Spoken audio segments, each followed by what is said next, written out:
하나님 말씀 보겠습니다. 오늘 하나님께서 우리에게 주시는 말씀은 전도서 3장 1절에서 11절 말씀입니다. 전도서 3장 1절에서 11절 말씀입니다.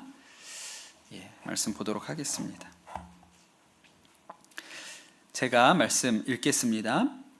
범사에 기한이 있고 천하 만사가 다 때가 있나니 날 때가 있고 죽을 때가 있으며 심을 때가 있고 심은 것을 뽑을 때가 있으며 죽일 때가 있고 치료할 때가 있으며 헐 때가 있고 세울 때가 있으며 울 때가 있고 웃을 때가 있으며 슬퍼할 때가 있고 춤출 때가 있으며 돌을 던져 버릴 때가 있고 돌을 거둘 때가 있으며 안을 때가 있고 않는 일을 멀리할 때가 있으며 찾을 때가 있고 잃을 때가 있으며 지킬 때가 있고 버릴 때가 있으며 찢을 때가 있고 꿰맬 때가 있으며 잠잠할 때가 있고 말할 때가 있으며 사랑할 때가 있고 미워할 때가 있으며 전쟁할 때가 있고 평화할 때가 있느니라.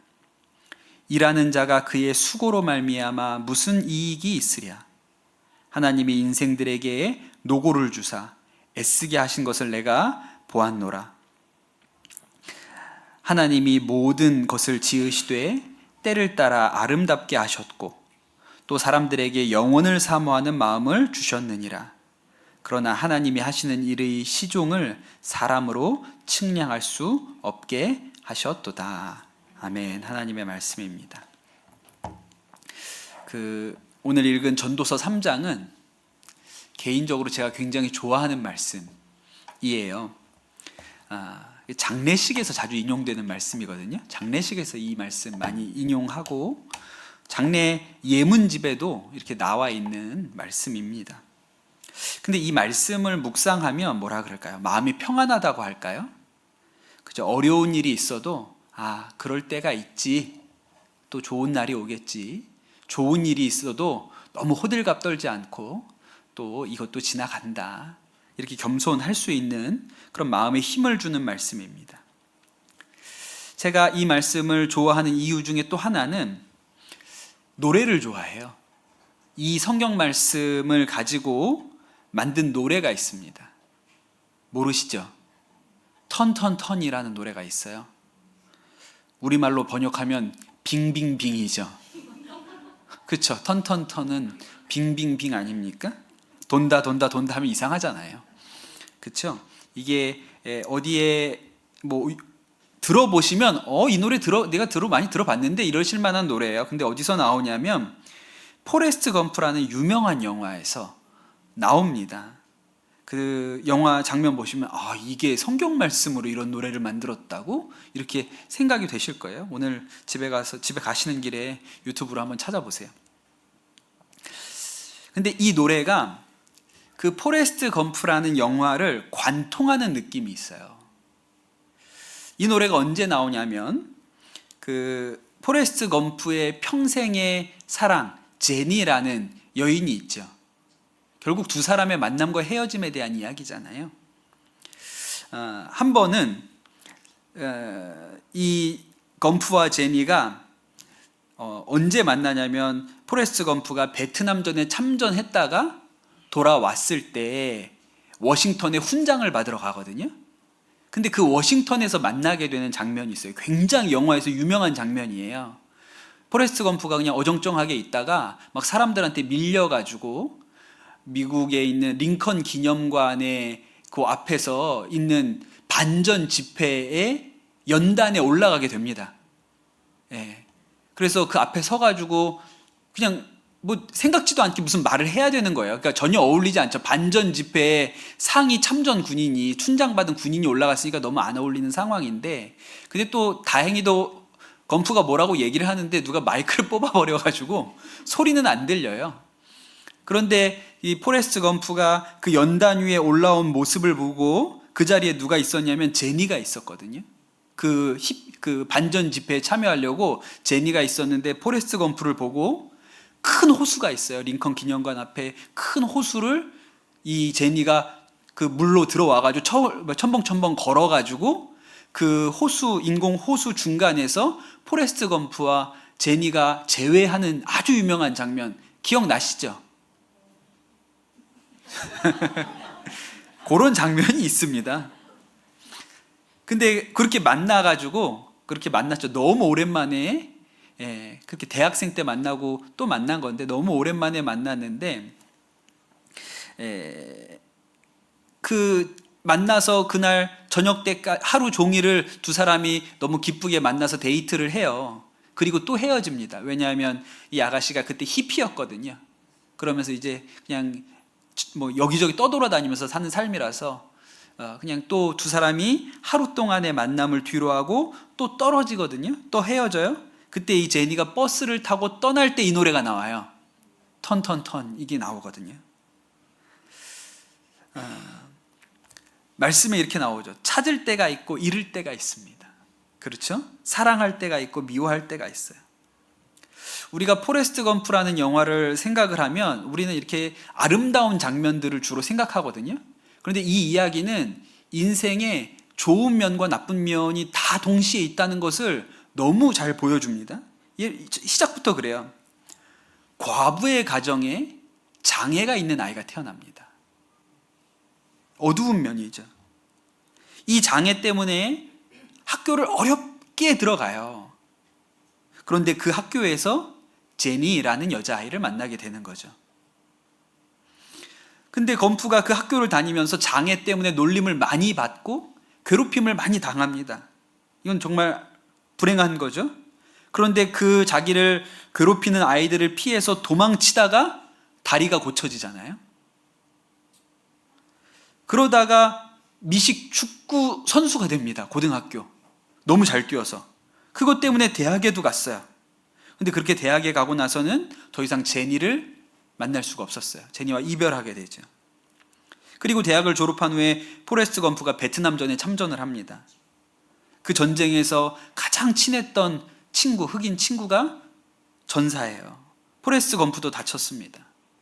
근데 포레스트 검프가 다쳐서 병원에 있는 동안 병원에서 탁구를 배워요.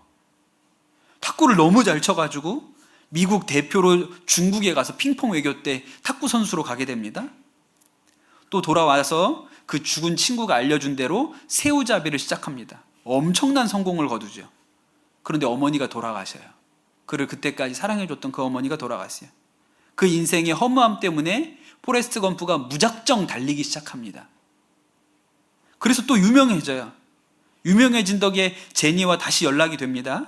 그리고 이제는 제니와 결혼해서 함께 살게 되었어요. 그런데 이미 제니는 많이 아팠습니다.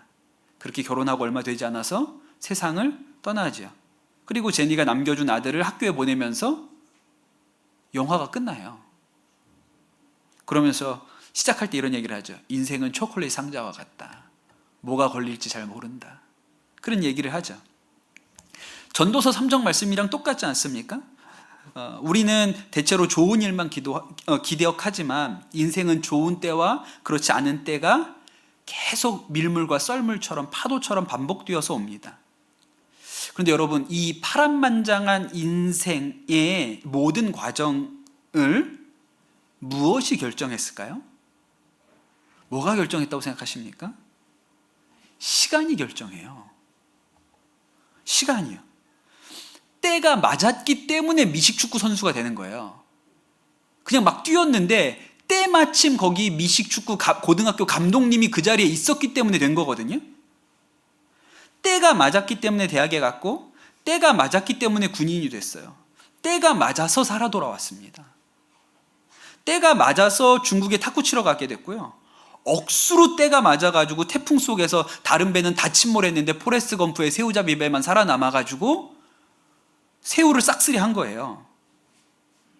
그리고 제니를 만날 수 있었던 것도 때가 맞았기 때문이죠. 제니만 만난 게 아니에요. 때가 맞아서 엘비스 프레슬리도 만났죠. 존 레논도 만났죠. 케네디도 만났죠. 린든 존슨, 닉슨 대통령도 다 만나요. 다 때가 맞았기 때문에 그렇습니다. 지금 보면 되게 충격적인 장면 중에 하나는 포레스트 검프가 돈이 많이 생겨서 사과 회사에 투자하거든요. 그 사과 회사가 이름이 애플이었어요. 지금 그때는 몰랐어요. 그게 그 영화를 보면서도 애플이 무슨 회사인지. 근데 지금 보면 대박이네 이런 생각을 하게 되죠. 그런데 여러분, 이러한 성취와 성공들이 포레스트 검프가 열심히 노력해서 됐다고 생각하십니까? 아니에요. 수고가 없는 것은 아니지만 그의 수고보다 더욱 놀라운 것은 타이밍이 그의 인생을 만들어냈다는 거예요. 시간이요. 그러니 여러분, 우리가 우리 인생에 노력하는 것, 우리가 수고하는 것, 지난주에는 전도서 기자가 수고가 헛되다 그랬거든요. 근데 그 수고보다 우리 인생에 훨씬 더 결정적인 역할을 하는 게 뭔지 아십니까? 시간이에요. 시간이요. 제가 대학생 때 처음으로 연애를 했습니다. 죄송하게도 지금의 아내가 그 사람이 아니에요. 그때 학교에 캠퍼스 커플이었는데 제가 연애할 때 선배들이 뭐라 그랬냐면, 학교에서 같이 다니니까 선배들이 뭐라 그랬냐면, 그때 연애한다고 결혼하는 거 아니라 그랬어요. 결혼식장에는 다 다른 사람이랑 들어간다고 선배들이 그렇게 얘기를 했거든요. 제가 그 얘기를 들으면서 선배들이 그렇게 얘기를 했기 때문에 겉으로는 얘기 안 했지만 속으로 뭐라고 생각했냐면, 질투하고 있네. 지들이 연애 못하니까 나한테 괜히, 이렇게 생각했거든요. 근데 그 말이 맞아요, 틀려요? 맞아요. 제가 보니까 남녀의 만남이 결혼으로 연결되는 가장 중요한 요소는 서로의 성향이 얼마나 잘 맞는지, 성격이 케미가 있는지 이런 게 아니고요, 타이밍이에요. 언제 만나는지가 훨씬 중요합니다. 결혼할 만한 때에 만나야 결혼이 되는 거예요. 제가 군목으로 입대해서 처음으로 발령받았던 데가 강화도였거든요. 작은 교회였지만 목회가 너무 재미있었습니다. 또 교회 안에 성도들이 제자 훈련도 하고 이렇게 영적으로 이렇게 성장하는 게 보였어요. 또 우리 지휘관이 안수 집사님이셨기 때문에 교회에 대단히 관심이 많았고, 지휘관이 관심이 많다 보니까 다른 사람들도 교회를 굉장히 이렇게 우호적으로 잘 대해줬습니다. 근데 그때 제가 뭐라고 생각을 했냐면, 내가 선한목자교회에서 잘 훈련을 받아가지고 목회를 잘하는구나, 이렇게 생각을 그때 했었어요. 그런데 딱 거기서 1년 사역하고 다음에 연평도로 발령을 받아서 연평도에 들어갔는데 완전히 상황이 다른 거예요. 교인들 얼마 되지 않는데 예배에 잘 나오지도 않고, 또 교인들끼리 잘 뭉쳐지지도 않고, 다 각자였어요. 또 지휘관도 타종교인이었습니다. 그래서 잘 도와주시거나 이렇게 관심이 없으셨어요. 그러니까 다른 간부들도 교회에 거의 관심이 없고 협조도 잘 되지 않았습니다. 그래서 그때 목회가 대단히 힘들다고 그렇게 여겼어요. 그러니 저에게 무슨 목회적인 역량이나 뭐가 있었던 게 아니고 그냥 타이밍인 거예요. 어떤 때를 만났는지에 따라 다른 거죠. 그러니 여러분, 내 어떤 역량이나 이런 게 아니고 내 인생에 그것보다 훨씬 더 중요한 영향을 미치는 게 무엇이냐면 타이밍입니다. 때를 어떻게 만나는지에 따라 인생이 달라져요. 그런데 여러분, 그때는 내가 결정하는 게 아니고 하나님이 결정하시는 것이죠. 보통 우리 마음에는 하나님께서 우리에게 아주 기가 막힌 타이밍을 주셔서 우리 인생에 대박이 한번 일어났으면, 이런 기대들을 가지고 삽니다. 포항에 어떤 횟집 하시는 사장님 이야기인데, 이분이 원래는 어부셨거든요. 신앙생활 한다고 교회는 나가기는 했는데 이렇게 제대로 믿는 건 아니었어요. 게다가 이분이 빚도 많았습니다. 한 4억 6천 정도 빚이 있어가지고 너무 힘든 거예요. 사는 게 막막하고. 어느 날 너무 힘들어서 예배당에 나가서 기도를 합니다. 하나님, 저 좀 도와주세요. 저 좀 도와주세요. 제발 저 살 길 좀 열어주세요. 그렇게 기도를 하고 나왔는데, 그날 배를 타고 바다에 나갔는데 그날 쳐놓은 그물에 120cm짜리 대방어 5,000마리가 한 그물에 들어왔다는 거예요. 겨울은 방어의 계절인데요, 드시고 싶으면 목포명가 가시면 방어를 드실 수 있습니다. 그런데 여러분, 그날 하루에 잡힌 대방어 5,000마리가 가격으로 얼마인지 아세요? 5억 2천이었답니다. 그래서 한 번에 그물질로 빚을 다 갚고 남은 돈으로 횟집을 열어서, 그래서 이렇게 그 횟집을 하면서 운영하면서 자녀들 공부시켰다고 그렇게 얘기를 하시는 거예요. 그럼 여러분, 인생이 뭐예요? 인생이 타이밍이에요. 우리 인생에 시간만큼 중요한 요소가 없습니다. 한 시대를 풍미했던 그 로스앤젤리스의 수정교회라는 교회가 있습니다. 아주 큰 대형 교회죠. 로버트 슐러라는 유명한 목사님이 목회하신 교회거든요. 이분이 처음 목회를 시작한 데는 시카고 근교였다 그래요. 그때는 그냥 정말 전도 열심히 하는 목사님이셨어요. 예. 그래서 작은 교회를 꽤 짧은 시간 안에 한 400명쯤 모이는 큰 교회로 그렇게 부흥시킨 능력 있는 목사님이십니다. 근데 이분이 1955년에 캘리포니아로 옮겨와요. 캘리포니아로 옮겨와서 새롭게 목회를 시작을 하는데 딱 보니까 시카고랑은 캘리포니아는 좀 사람들 사는 게 좀 다른 모양이에요. 기본적으로 캘리포니아는 굉장히 넓고 따뜻하고 또 다들 집집마다 1955년이면 미국 사람들이 집에 한두 대씩 차를 다 한 대씩 가지고 있을 때거든요. 그때 미국에서 자동차 극장이 유행하기 시작했습니다. 차 몰고 가가지고 내리지 않고 차 안에서 그냥 영화 보는 그런 극장이 유행하기 시작하는 거예요. 근데 이 로버트 슐러 목사님 머릿속에 딱 생각이 일어나기를, 예배도 이렇게 드려야겠다. 차 타고 와서 내리지 않고 자동차 극장에서 그렇게 예배 드리는 교회를 만들어 봐야지. 근데 이게 대박이 났습니다.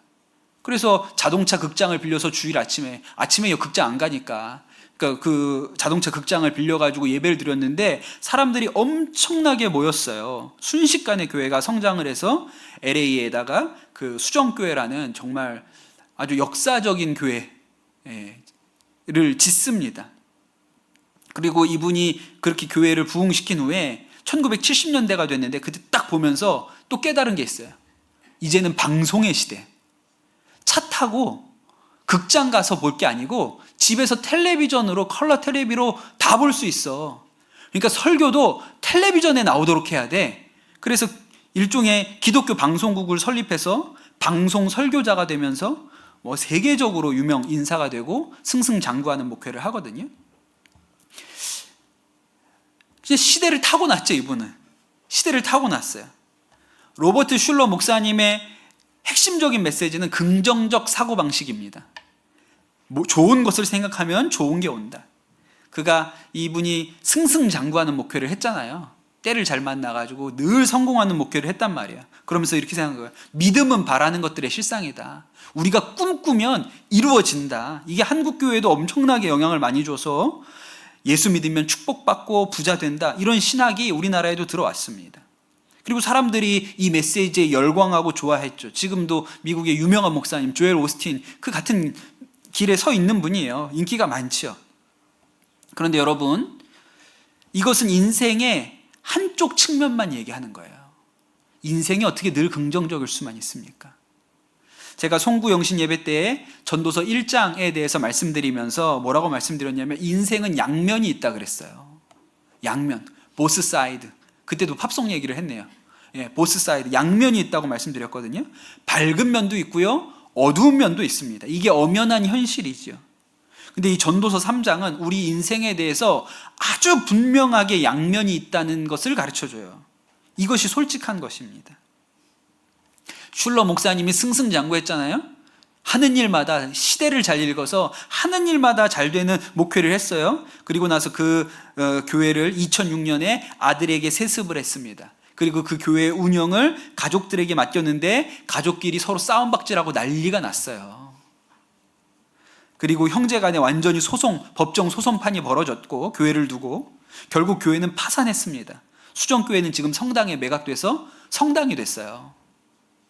로버트 슐러 목사님은 이 모든 광경을 암투병하면서 다 지켜보고 돌아가셨어요. 인생의 양면이 있다니까요. 세울 때가 있고요, 세운 것을 헐어야 할 때가 있습니다. 지난주에 그 유치부실을 철거하는 공사를 하는 것을 제가 봤거든요. 그 전에는 유치부실 집기들 버릴 것 버리고 또 이렇게 챙길 것 챙기고 이런 일을 했어요. 근데 이렇게 철거되는 과정을 보면서 마음이 좀 싱숭생숭하더라고요. 이 공간을 처음 마련했을 때 꿈이 있었죠. 예. 그래서 거기에다가 시설을 놓고 필요한 물건을 들여놓으면서 이렇게 하나하나씩 채워지는 기쁨도 있고 또 소망도 있었을 거예요. 그런데 시간이 가니까 이것들이 낡아지고 생각만큼 잘 활용되지가 않고, 그러다가 결국은 한 10여 년 만에 철거되어서 다 쓰레기가 되어서 뜯겨 나갑니다. 하루 반나절 걸렸어요. 하루 반나절 만에 다 뜯겨 나갑니다. 그런데 그렇게 해야만 또 새로운 게 만들어져요. 그런데 여러분, 이것을 지금은 새로 한다고 공사를 하고 있잖아요. 근데 여러분, 그것도 똑같은 운명을 겪을 거예요. 시간이 지나면 낡아지고 또 누군가에게는 그냥 지워버려야 되는, 없애야 되는 뭔가가 되고 말겠죠. 이게 인생의 양면이에요. 오늘 말씀 4절에 보면 울 때가 있고 웃을 때가 있으며 슬퍼할 때가 있고 춤출 때가 있으며 이렇게 가르쳐 줍니다. 그러니 항상 좋은 일만 있을 수 없다는 것을 우리가 인정해야 되는 것이죠.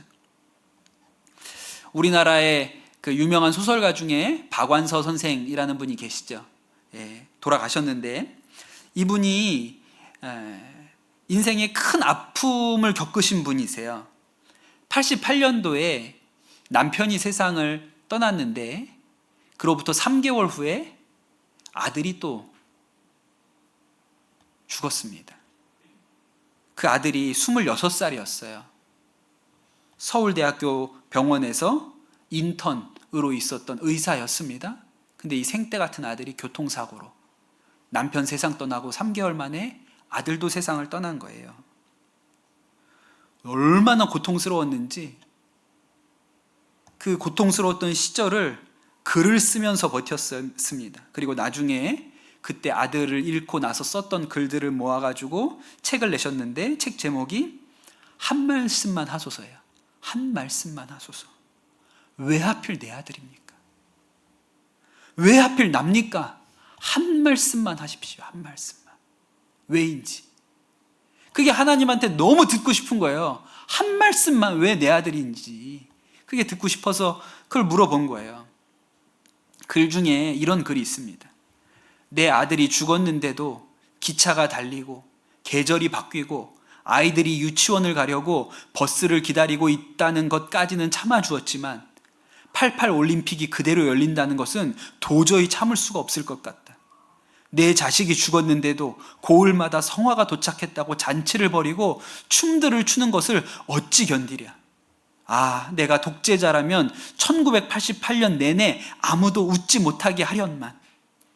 미친년 같은 생각을 열정적으로 해본다. 아들을 잃고 막 속타는 이 주체할 수 있는 엄마의 마음이 그랬던 것이죠. 근데 이 박완서 선생님이 카톨릭 신자거든요.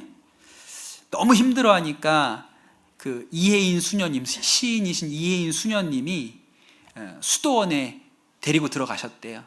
수도원에서 좀 지내보라고. 그런데 그 수녀원에서 한 어린 수녀님이 하는 이야기를 옆에서 들었는데 그 이야기를 듣고 마음이 이렇게 흔들렸습니다. 그 어린 수녀님한테 남동생이 하나 있나 봐요. 근데 이 남동생이 완전히 철부지인 거예요. 그래서 이 남동생 때문에 하루 편할 날이 없대요. 그 집안은 늘 그냥 막 언성이 높고 싸움판이고 이런가 봐요. 그래서 속으로 뭐라고 생각했냐면 왜 하필 저런 놈이 내 동생이지? 이렇게 생각을 했다는 거예요. 그럼 원망이 있었죠. 그러다 어느 날 문득 마음 안에 어떤 생각이 들었냐면 세상에 속 썩이는 젊은이들은 얼마든지 있다. 그런데 내 동생이라고 해서 왜 그렇게 하지 말아야 하는가? 내가 뭐라고? 이런 생각이 딱 들었다는 거예요. 그러고 이 사실을 받아들이니 마음이 한결 가벼워졌고 사실 그러고 났더니 동생과의 관계도 호전되었다. 그런 얘기를 수녀들끼리 앉아서 하는 이야기를 옆에서 박완서 선생이 들은 거예요. 근데 충격을 받았어요. 왜 내 동생이 저래야 되나와 왜 내 동생이라고 저러면 안 되나는 간발의 차이 같지만 실은 사고의 대전환이 아닌가. 내가 만약 왜 하필 내 아들을 데려갔을까라는 집요한 질문과 원한을 내 아들이라고 해서 데려가지 말란 법이 어디 있나? 로 고쳐먹을 수만 있다면, 그럴 수만 있다면 구원의 실마리가 바로 거기에 있을 것 같았다 그랬어요. 오늘 말씀에도 그렇게 나오죠. 오늘 전도서 3장 말씀에 이렇게 얘기해요. 누구에게나 날 때가 있고 죽을 때가 있어요. 심을 때가 있고 심은 것을 뽑을 때가 있습니다. 죽일 때가 있고 치료할 때가 있고요. 헐 때가 있고 세울 때가 있어요. 왜 나에게는 좋은 일만 일어나야 하는가? 누구에게나 날 때가 있고 죽을 때가 있는데, 누구에게나 기쁠 때가 슬플 때가 있는데 왜 나에게는 좋은 일만 일어나야 하나? 이렇게 우리에게 이 전도서자가 우리에게 가르쳐주고 있는 것이죠. 그런데 여러분, 이런 생각을 잘못하면 허무주의에 빠질 가능성이 있습니다. 현실을 그냥 있는 일 그대로 보기 때문에 그냥 인생에 뭐 별거 없지, 그냥 돌고 도는 수레바퀴 같은 것이라고 그렇게 생각할 가능성이 있습니다. 그래서 아까 전도서 3정을 가지고 만든 그 팝송이 턴턴턴이라 그랬잖아요. 제목은 잘못 붙였어요. 빙빙빙 이렇게 하면 안 돼요. 그건 되게 불교적인 얘기거든요. 불교가 인간이 가진 철학 중에는 굉장히 고상한 철학입니다.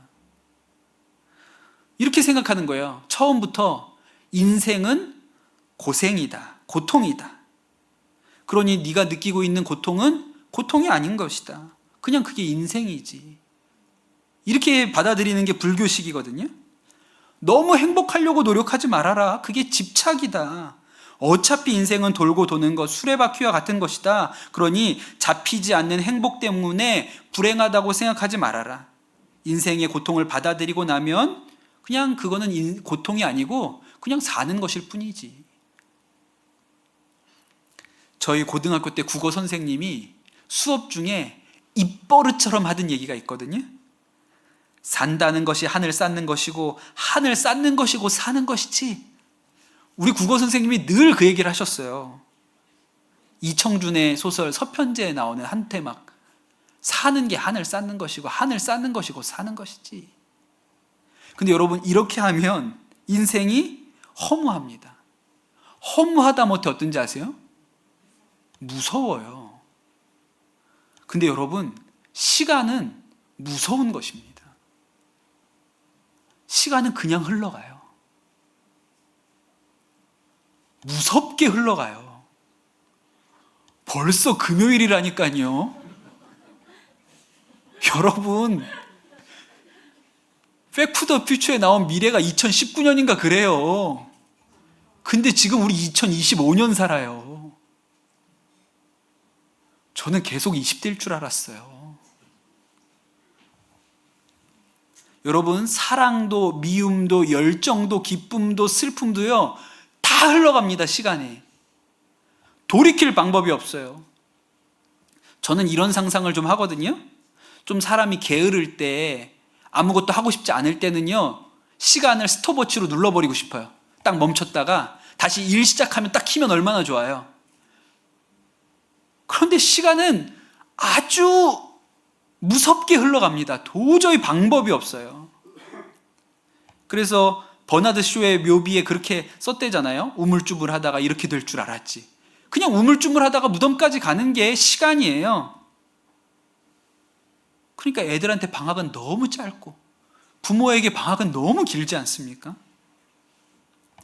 보통 우리가 형벌을 줄 때 감옥에 사람을 가두잖아요. 그리고 징역 몇 년, 시간형을 선고하거든요. 왜 이런 형벌을 쓸까요? 물론 경미한 죄 같은 경우에는 돈을 내도록 하기도 합니다. 벌금형이라는 게 있죠. 징역형이 있고 벌금형이 있잖아요. 그런데 여러분, 벌금형은요, 공평한 게 아니에요. 왜냐하면 어떤 사람에게 벌금 100만 원을 내렸어요. 이것 때문에 너무 고통스럽고 힘든 사람이 있고요. 그거 아무것도 아닌 사람도 있어요. 그냥 벌금 내고 말지. 이런 사람도 얼마든지 있을 수 있어요. 그래서 벌금형은요, 공평하지가 않아요. 그래서 중죄는 벌금형을 때리지 않습니다. 중죄는요, 시간형을 때려요. 왜냐하면 시간은 누구에게나 공평하기 때문에 그래요. 그래서 시간으로 형벌을 주는 개념을 만들었거든요. 그래서 여러분, 시간이 무서운 거예요. 너무 무심해요. 그냥 지나가요. 그냥 흘러가요. 그런데 여러분, 이러한 생각에는 뭐가 없냐면 하나님이 없습니다. 불교가 인생이 고통이야, 그렇게 인생이 고통이라는 것을 받아들이고 나면 마음이 편해지지. 틀린 말 아니거든요. 근데 왜 그렇게 생각하는지 아세요? 하나님이 없으니까 그렇게 생각하죠. 그런데 여러분, 우리에게는 하나님이 계세요. 전도사 기자에게도, 이 코엘렛에게도 하나님이 계시죠. 하나님 없이 인간의 삶은 좋은 일과 나쁜 일의 반복입니다. 그럼 너무 허무한 거예요. 그냥 돌고 도는 거네, 이런 거죠. 무서운 거예요. 그런데 여러분, 하나님은 무서운 하나님이 아닙니다. 오늘 말씀의 백미는 11절인데 11절에 뭐라고 기록하냐면, 하나님이 모든 것을 지으시되 때를 따라 아름답게 하셨다 그랬어요. 하나님께서 때를 따라 아름답게 하세요. 하나님은 시간을 어떻게 쓰시는지 아세요? 아름답게 쓰세요. 시간은 정말 무시무시한 거거든요. 그냥 지나가 버리니까. 그런데 이 시간을 하나님은요, 아름답게 만드시는 마술사예요. 시간을 가지고 사람의 인생을 아름답게 바꾸시는 일이 하나님이 하시는 일입니다. 바울이 가이사랴 감옥에 갇혀서 재판도 받지 못하고 2년 동안 붙들려 있었거든요. 이해할 수가 없는 거예요, 그 안에서. 왜 이런 일이 일어났는가? 분명히 하나님이 예루살렘으로 보내신다고 하셨는데 왜 나는 여기서 못 벗어나는 거지? 그렇게 생각했겠죠. 요셉이 분명히 술 맡은 관원장한테 자신의 억울함을 얘기했고, 이 술 맡은 관원장이 풀려나가지고 바로왕 앞에 갔거든요. 야, 조금 있으면 내가 풀려나겠구나. 근데 이 술 맡은 관원장이 까먹잖아요. 잊어버렸어요. 얼마 동안? 2년 동안 까먹은 거예요. 기억을 못해요. 그러니 얼마나 고통스러운 시간입니까? 그러나 여러분, 하나님은 그 알 수 없는 시간을 통해서 일하세요. 여러분, 이스라엘이 광야에서 40년이라는 시간을 낭비했을까요? 아닙니다. 그 40년 동안 하나님은 이스라엘을 만드시는 거예요. 하나님이 없는 시간은요, 무섭고 가혹합니다. 그냥 흘러가는 거예요. 여러분, 성경에서 숫자 7이 완전수입니다. 그런 거 들어보셨죠? 잘 모르면, 누가 성경에서 숫자 질문을 했는데 잘 모르면 7, 12, 40, 3개 중에 하나 되면 대충 맞아요. 왜 7이 완전수인지 아세요? 3은 성부, 성자, 성령, 하늘의 숫자예요. 4는 동서남북 땅의 숫자예요. 그래서 하늘의 숫자와 땅의 숫자가 맞나요? 3 더하기 4가 뭐예요? 7. 그래서 완전수예요. 3 곱하기 4가 뭐예요? 그래서 완전수인 거예요. 근데 여러분, 오늘 말씀에 때가 있고 때가 있고 때가 있고가 몇 절입니까? 7절이에요. 하나님은 시간을 가지고 완전히 빚으신다는 얘기를 하고 싶은 거예요. 하나님의 시간은 아름다움으로, 완전함으로 하나님께서 만들어 가신다는 이야기를 하고 싶은 것이죠. 하나님이여 때를 따라 우리를 아름답게 하려고 하십니다. 그것이 하나님의 선하심이에요. 이번 주 수요 예배에 수요일 새벽 예배 때 예수님께서 자신을 선한 목자다, 그렇게 얘기를 하셨거든요. 선한 목자는 양을 위하여 목숨을 버린다. 나는 선한 목자다, 그렇게 말씀하셨습니다. 여러분, 하나님은요, 시간을 무섭게 사용하시는 분이 아니고 선하게 사용하시는 분이세요. 아름답게 만드세요. 아브라함한테 자식을 주겠다고 그렇게 약속을 하셨죠. 그리고 일찍 주시면 줬잖아요. 안 돼도 한 40쯤은 주셔야 되지 않습니까? 힘 있을 때 키워야죠. 그런데 100살에 주셨어요. 근데 여러분, 그 시간을 가지고 하나님은 뭘 하고 있으셨습니까? 아브라함의 믿음을 빚어내고 있었던 거예요. 아름답게 하셨죠. 그러니까 아브라함 편에서는 하나님의 때가 결코 늦은 게 아니에요. 하나님의 선하심을 드러내는 시간이었어요. 그래서 더 굳게 믿게 되었죠. 여러분, 우리가 예수 그리스도의 십자가를 볼 때 우리가 무엇을 깨달아야 합니까? 하나님의 선하심을 깨달아야 합니다. 우리를 죽기까지 사랑하신 하나님의 선하심, 독생자를 내어주신 하나님의 선하심을 깨달아야 되죠. 여러분, 우리 인생의 어두운 시간을 지나갈 때가 있습니다. 밝은 면만 있는 게 아니에요. 전도서 기자는 너무나도 분명하게 인생에는 양면이 있어요. 기쁠 때도 있고 슬플 때도 있다고 가르쳐 줍니다. 죽을 때, 울 때, 슬퍼할 때, 잃을 때, 찢을 때가 있다고. 그런데 그때에도 하나님의 선하심을 굳게 믿어야 되는 거예요. 11절 뒷부분에 보면 앞에는 하나님이 모든 것을 지으시되 때를 따라 아름답게 하셨고 그랬고요. 그 뒤에는 뭐라고 얘기하셨냐면 또 사람들에게 영원을 사모하는 마음을 주셨느니라 그랬습니다. 그러나 하나님이 하시는 일의 시종을 사람으로 측량할 수 없게 하셨도다. 그렇게 얘기했어요. 여러분, 이 땅에서 우리의 인생이 밝은 면과 어두운 면, 좋은 일과 나쁜 일, 기쁜 일과 슬픈 일이 파도처럼 밀려옵니다. 그래서 여러분, 우리가 이 땅의 삶으로 만족하지 않고 영원한 하나님을 바라보는 믿음의 눈이 생기는 거예요. 여러분, 우리 인생에 좋은 일만 있다고 생각해 보십시오. 이 땅이 천국이에요. 이 땅에서 그냥 누리고만 살았어요? 그럼 누가 천국을 사모합니까? 이 땅이 살만한데. 이스라엘 백성이 이집트에서 잘 먹고 잘 살았다고 생각을 해보세요. 그러면 뭐하러 가나안 땅 가요? 여기가 좋은데. 여기에 있지요. 그래서 하나님께서 이 세상에서 우리의 삶을 완전히 좋은 것만으로 채워놓지 않으세요. 늘 부족하게 양면이 있게 만들어 가시죠. 요셉이 자기 가족들을 이집트에 데리고 가서 바로왕 앞에 세우면서 소개할 때 목축하는 자들입니다. 그렇게 말하라고 했어요. 왜? 목축이 가증한 일이에요. 더러운 일이에요. 천대받는 일이에요. 그래서 그렇게 얘기하라고 했거든요. 이집트 사람들이 그렇게 목축을 더럽게 여기는데 왜 목축을 합니까? 그래야 나중에 돌아가죠.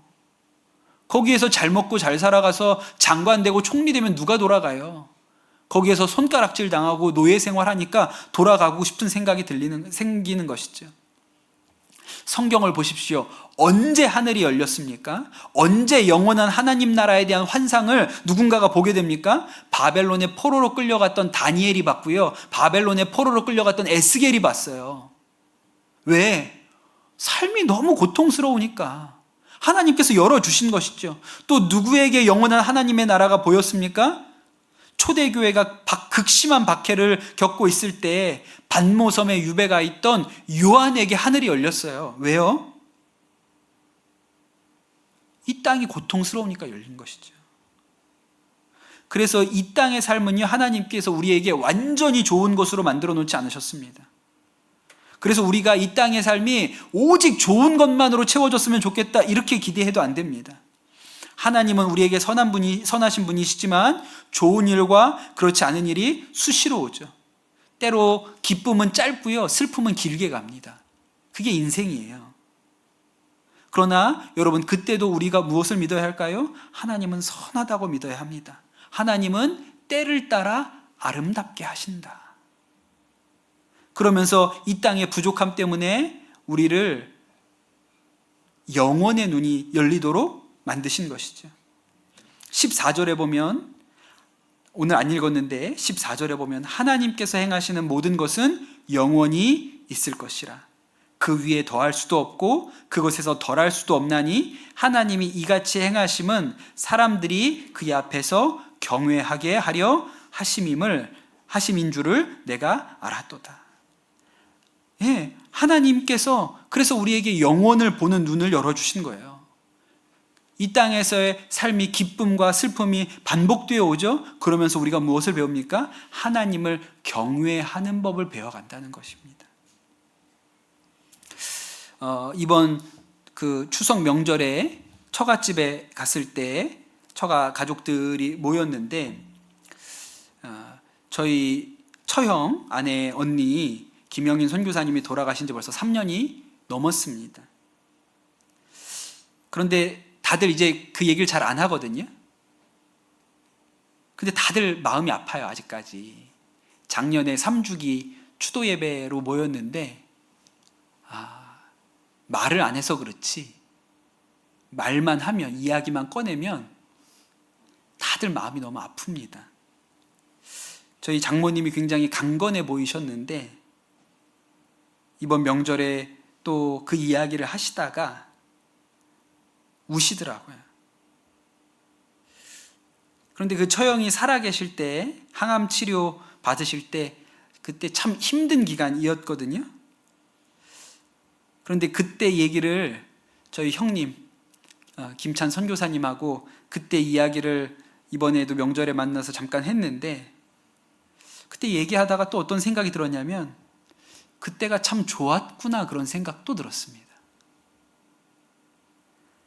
아내가 언니 그 항암 치료하는 것을 돕는다고 그 집에 가서 언니랑 같이 살았죠.